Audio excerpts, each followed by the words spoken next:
Upozorenje o provali. Crveni špijuni u bazi. Crveni špijuni u bazi. Jedan. Zaštitite aktovku. Moramo zaštititi aktovku. Ej, malo pomoći ovdje. U redu, ja ću. Stoju nazad, pomak. Jedan. Hajde!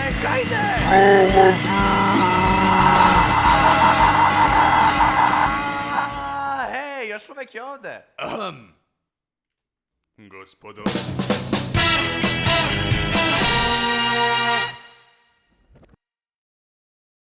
Vidim da je aktovka sigurna. Da, jeste. Recite mi, da li je iko usput ubio jednog crvenog špijuna?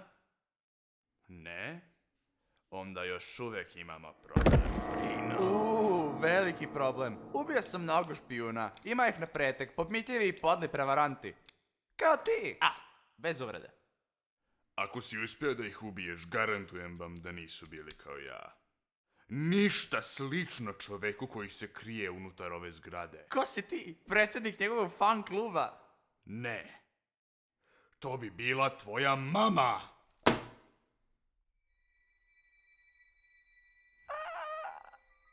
A sada je on došao da se slika sa nama.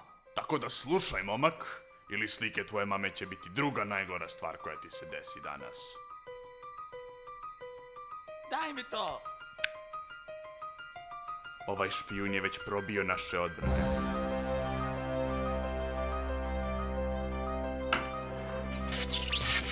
Moja mašina. Vidjeli ste šta je uradio našim kolegama.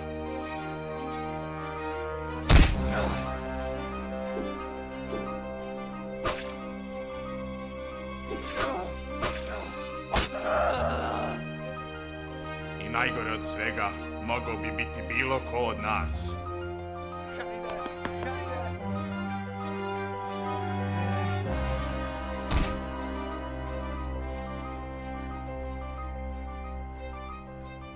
Mogao bi biti baš i u ovoj sobi. Mogao bi biti ti, mogao bi biti ja, mogao bi biti... Wow. Šta? Bilo je očigledno. On je crveni špijun. Gledajte, svakog trena će postati crven. Svakog trena. Vidiš? Crven. Čekaj, to je krv. Dakle, još uvijek imamo problem. Veliki problem. U redu, ko je spreman da pronađe ovog špijuna?